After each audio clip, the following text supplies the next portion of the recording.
Matthew chapter 2, we're going to find our third session in our series called Wonder. That's been the title of our series is Wonder.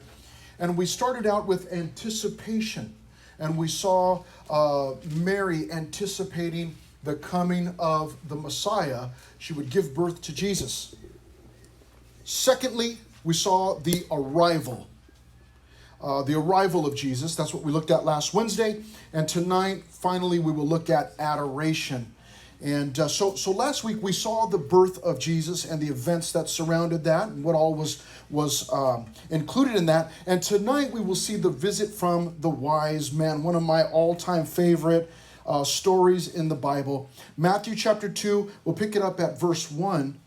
We're going to see two main divisions. Now, we don't have these on the screen, okay? So if you're taking notes, we have two main divisions. The first one is searching. The second main division is starstruck. Searching and then starstruck.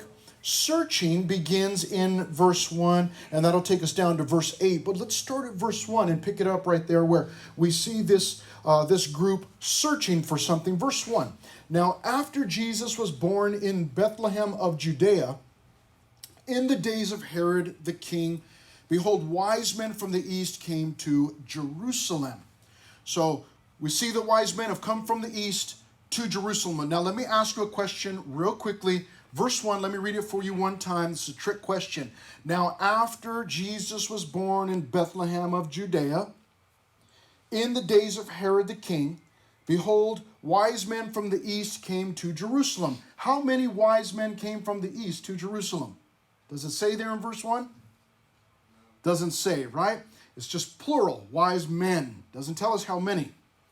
This also, in verse 1, we learn that this was after Jesus was born in Bethlehem. What exactly does that mean? I really don't know. I just know that it was after the birth of Jesus.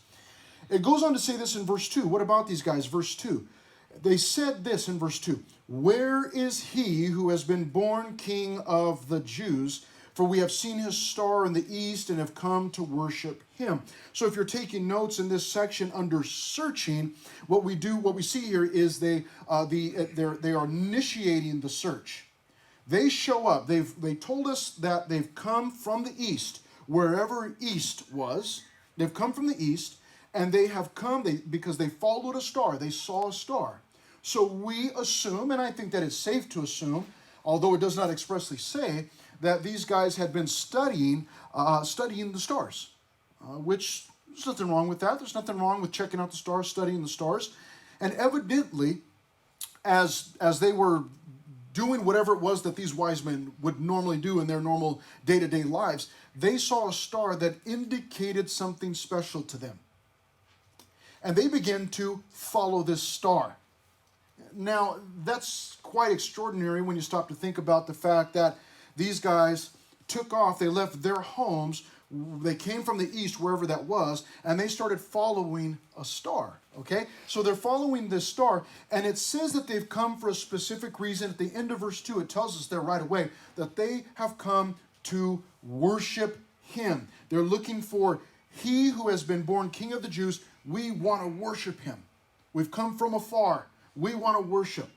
It's a long ways away from our current day and time that we live in, where if you wanted to, you could sit at home. I mean, I guess not for the high school study, but for what's going on in the sanctuary, you could sit at home and worship from your couch and not really exert much energy, and you wouldn't really have to do much. You just sit there on the couch and press a button, and boom, you could worship right there. These guys invested their lives. They left what they were doing. They left and they followed a star, and they came for the express reason of worshiping this new King of the Jews. So we saw them initiating the search. The next thing that we see, beginning in verse 3 down to verse 6, 3 through 6, is inquiring. If you're taking notes, they were initiating the search, and then they were inquiring. Verse 3, when Herod the king heard this, he was troubled, and all Jerusalem with him.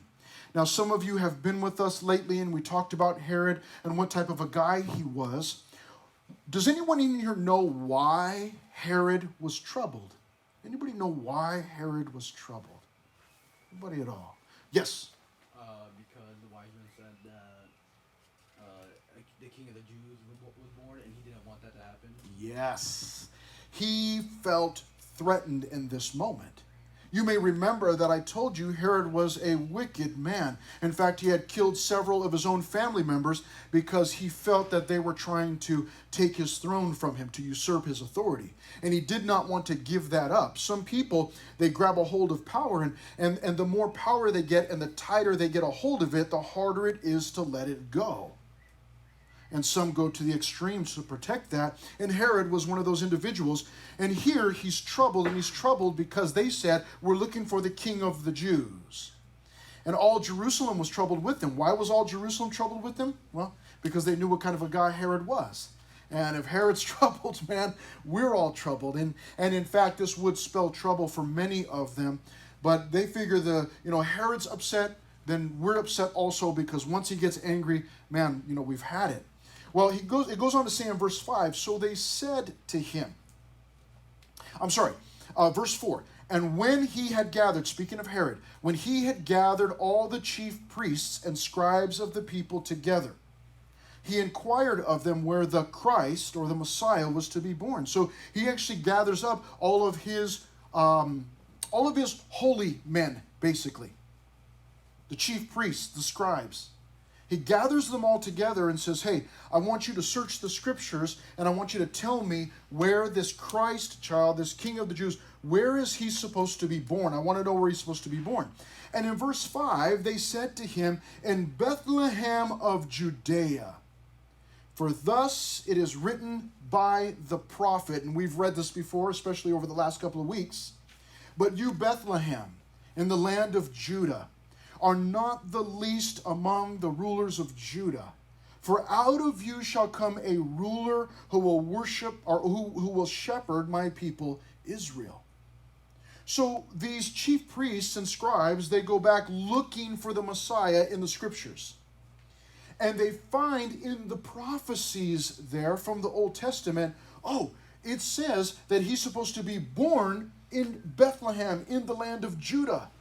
That's where he's supposed to be born. We saw first of all, the wise men initiating the search. Then we saw, in verses 3 through 6, Herod inquiring. Now we see Herod, in verses 7 and 8, ignoring the facts, if you're taking notes. There was initiating the search, and then there was the inquiring, and now we see ignoring the facts. Now, I want you to think for just a moment about the group of men that Herod chose to tell him, to give him this information. The chief priests and the scribes. As far as Israel was concerned, these were the religious leaders. And they come and they tell Herod, yes, this new king of the Jews, this Messiah, this Christ child is supposed to be born in Bethlehem. There's no recorded conversation of them saying, Herod, look, this is God in flesh, or, this is something that God is doing and you ought to leave it alone. There's no warning. Now, they may have very well done that, but it's not recorded for us. But nevertheless, Herod completely ignores the facts. Verse 7, then Herod, when he had secretly called the wise men, determined from them what time the star appeared. And he sent them to Bethlehem and said, go and search carefully for the young child. Now notice he's not looking for a baby anymore, but look for the young child. And when you have found him, bring back word to me that I may come and worship him also. This is insane to me. This man has just heard from the scriptures themselves. This is what the scripture said back in verse 6. But you, Bethlehem, in the land of Judah, are not the least among the rulers of Judah. For out of you shall come a ruler who will shepherd my people Israel. So it's easy to surmise from those verses that, wait a minute, this individual who's being born king of the Jews, if in fact he's being born, then he would be sent from God. He's to be a ruler. God is speaking through the prophet, and this is something that God is doing. But even with that knowledge, Herod completely ignores the facts. Herod is what we would call hell-bent on finding, stopping, destroying this individual. He does not care that this prophecy has come from God. He does not care that it's spelled out there in front of him. He sees it and says, forget the facts. I'm going to do what I'm going to do. I need to protect my throne, he's thinking. So there's absolutely no sense in his mind or in his heart of saying, you know what, I need to find the Messiah also, and I need to bow my knee to this Messiah. There's no way that he's ever going to bow his knee to anyone willingly other than his superiors from Rome. He's never going to do that. And so he ignores the facts. Now in verse 9, we get into our second main division. Let me remind you real quickly, we had two main divisions. The first one was searching. That's what we've just seen. The second one is starstruck, which we'll see in just a moment. In the searching, we saw the wise men initiating the search. We saw Herod inquiring. And then we saw Herod ignoring the facts. Now we see the wise men starstruck. Verses 9 and 10, we see great joy. When they heard the king, they departed. And behold, the star which they had seen in the east went before them, till it came and stood over where the young child was. So obviously this was no ordinary star.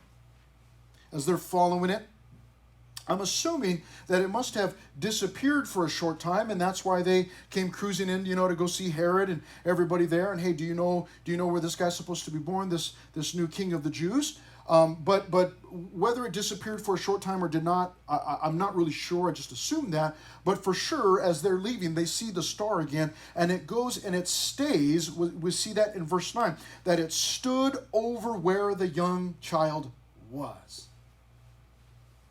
And when they saw the star, just the star, they rejoiced with exceedingly great joy.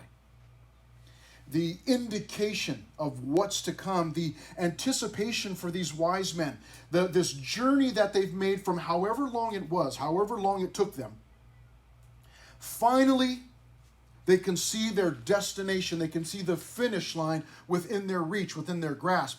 And the anticipation of this king of the Jews causes them to be filled, or causes them to rejoice with exceedingly great joy. That means they were super excited. Some of you might say stoked.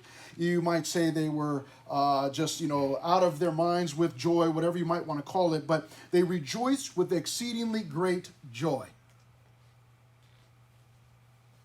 Sounds like us, especially when we were younger. And the anticipation of Christmas. Man, it's going to be here in just a couple days, right? Christmas is Saturday. Saturday. It doesn't fall on a Sunday. Once in a while it'll fall on a Sunday, and then you're all bummed out, like, oh, really? We got to go to church, and then we go open presents? Oh, man, My family just never, not my immediate family, my extended family never understood that. Like, hey, we're opening up presents, at 9 o'clock or whatever, and it's like, well, we're going to be at church that morning. We'll come over after. What do you mean you're going to go to church on Christmas? Yeah, it seems like a good thing to do on Christmas. But secretly, all of us were thinking about those presents. And it's like, oh, hurry up, Pastor. We got to get out of here and get home and open those gifts, But the anticipation, the excitement. But that's been going on for a while, hasn't it? At your house, shiny packages under the tree, different various sizes. That, item, whatever that item was that you asked for, that you're hoping that your parents got, you can see, it's like, oh, maybe that's it. Maybe that's the box. And, it kind of looks like the size. And, the excitement is building, and, what we're going to do, and, who's going to open what first, and, all of that, the anticipation of it all. And these men they were experiencing that. They rejoiced with exceedingly great joy. My good friend, Pastor Randy, who works here, some of you might know him, Pastor Randy Nisnik. I love his attitude. He's always got a smile on his face. I tell him, man, I hope one of these days I can be as happy as you are.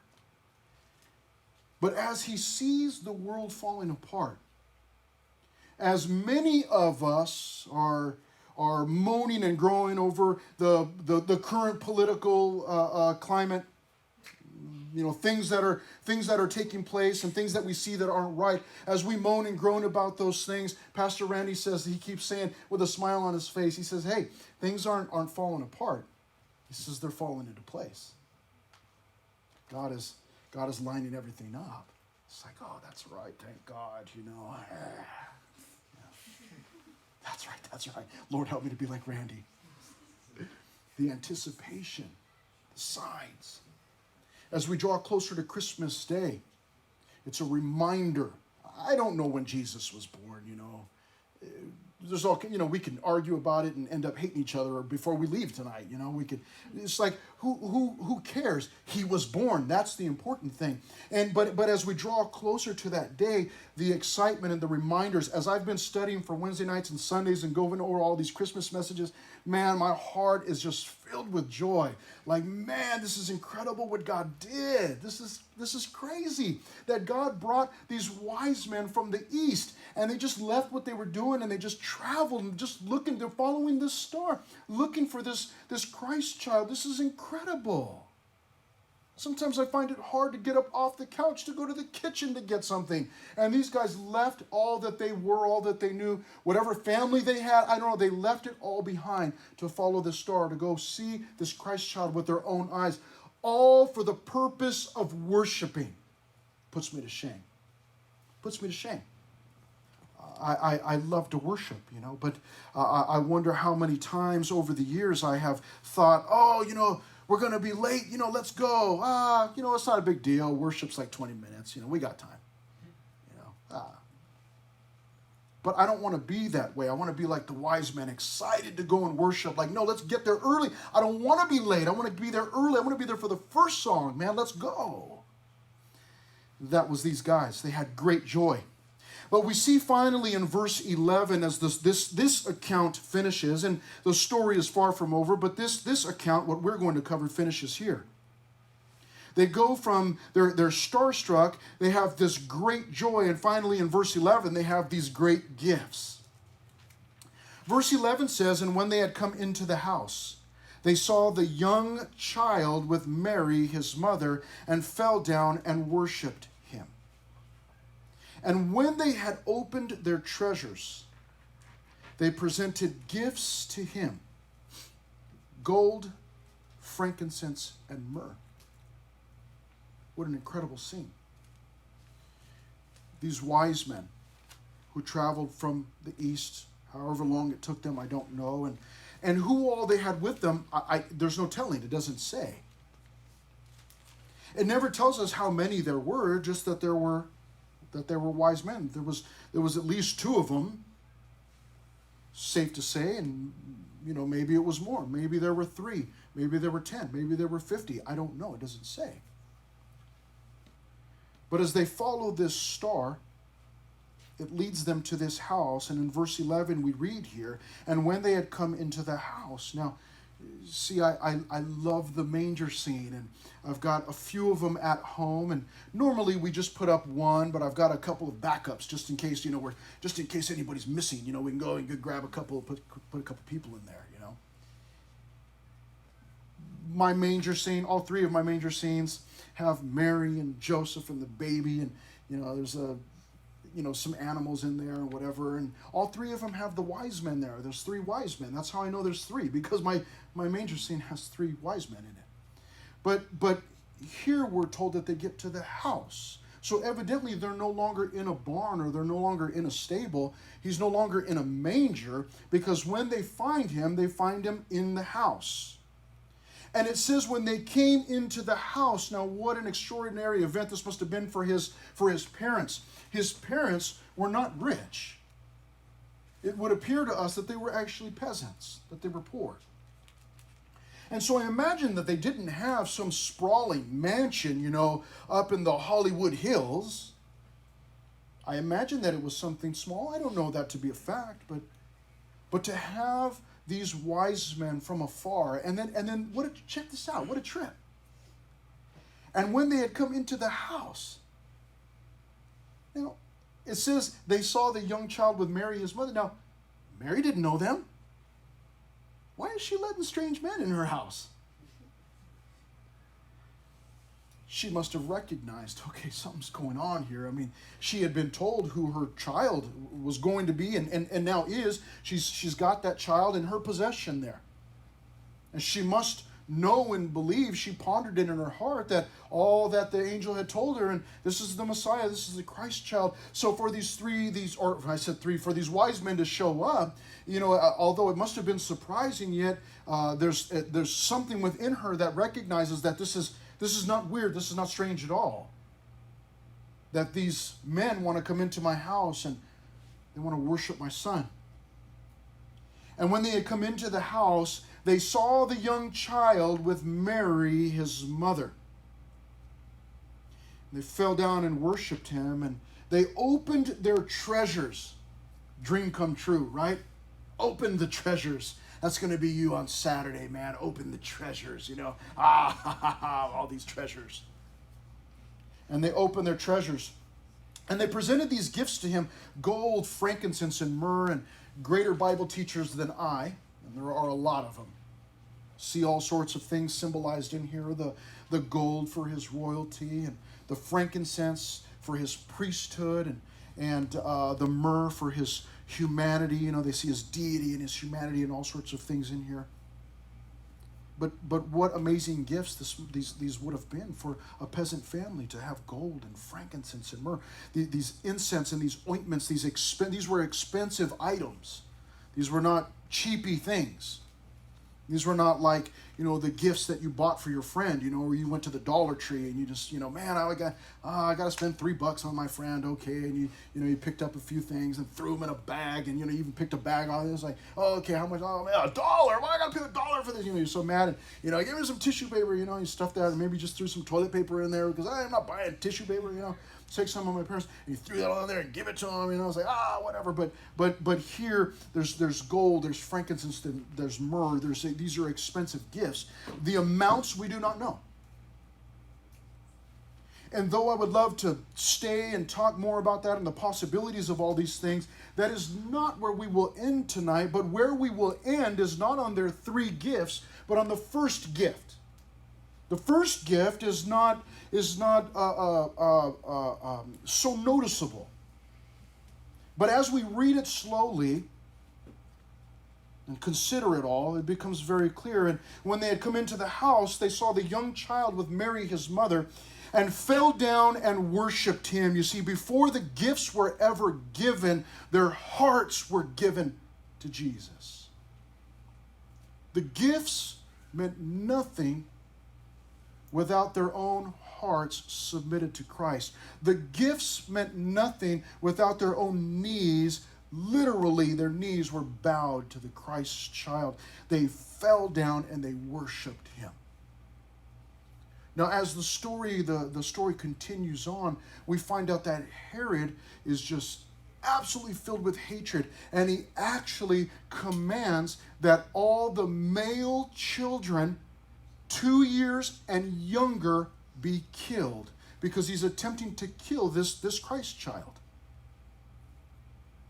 So it may be, I do not know this, but it may be that Jesus was not even a little baby at this point. It may be that he was maybe a toddler, I don't know. But he's still just a little child, and here are these grown men, these individuals, these visitors from the east, sprawled out on the floor of Mary, her little peasant home, and they're worshiping. What a scene. What a scene. Undignified. We assume in their long robes and whatever else they came. I mean, they came with gold and frankincense and myrrh, expensive gifts. They must have had some sort of wealth, and yet they come in and those things mean nothing to them. So undignified that they lay themselves out on the floor. Who would do such a thing? Who would do such a thing? Imagine seeing your principal or some other authority figure in your life sprawled out on the floor, undignified, just no sense of themselves, no class, man, just thrown there on the floor. And here these men are completely thrown out, vulnerable, and they've humbled themselves before this Christ child. And then I wonder, where is my heart this Christmas? Is my heart sprawled before the Lord? Lord, you can have it all, man. I've got nothing without you. The gifts mean absolutely nothing without you, Lord. Here's my heart. I want God to have my heart first this year. You guys, I've been telling you for weeks, you're sick of it, but I'll tell you one more time, and I can do that because I'm the one teaching, that you know what? I love to give gifts. And I'm excited for the things that I've gotten for different people, and I want them to hurry up and open it, and I'm anticipating all of that. But listen, all of the gifts and the glitter and the shine and the packages and the bows and all the different things, regardless of how much money I may have spent on anything, they mean nothing if my heart does not belong to Christ. If it's not humbled before Christ, then it means absolutely nothing. Absolutely nothing. And so I want to find myself there tonight. I want to find myself there this week and this season, and I want that to continue on into the new year. I want to give it all. I want to sacrifice it all and be willing to drop it all in order to worship Christ. Because, man, if there's no worship, then the gifts don't mean a thing. The stuff, the tangibles, the gold would tarnish. The frankincense and myrrh would eventually rot and dissipate. But worship. You can't take gold with you and frankincense and myrrh to heaven, but you can take worship. You can take worship and you can take other people with you, but you can take worship. That you can take with you. That transcends. It continues on, and I want to be found a worshiper. That's what I want to be found this Christmas. Before anything else and above anything else and over anything else, I want to be a worshiper. Father, we are so very thankful.